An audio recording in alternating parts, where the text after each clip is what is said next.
marwada koowaad ee Ukraine Olena Zelenska ayaa Mareykanka u joogta shirar heer sare oo xiriira iyadoo khudbad u jeedisay Koongareeska Mareykanka.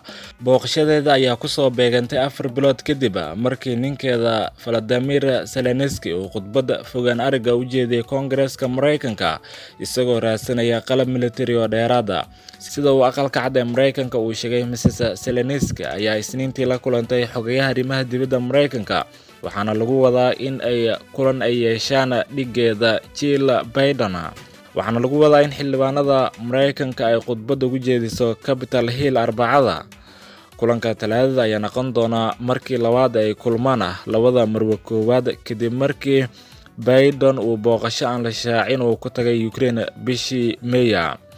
Mrs. Zelensky jaga rasmi ah kama hayso dowladda Ukraine kadib ku dhawaad 5 bilood oo Ruushka uu ku jiray dagaalka Ukraine. Kiev waxay doonaysaa in ay caawinaad military iyo taageero siyaasadeed oo dheeraad ah ka raadsato Mareykanka. Koongareeska Mareykanka ayaa hore u ansixiyay ku dhawaad 40 bilyan oo gargaar taasi oo lagu wado in si buuxda loo gaarsiiyo dhamaadka September. Isniintii, Mrs. Zelensky ayaa la kulantay Samantha Power oo ah madaxa horumarinta caalamiga ee Mareykanka. Hay'addan ayaa bilaayin dollar siisay dowladda Ukraine si ay uga taageerto baahiyaha bini'aadanimada iyo sidoo kale ka shaqaynta sidii wax looga qaban lahaa cunno yarida adduunka oo dhan sii xumaanaysa sababo la xiriira dagaalka Ukraine.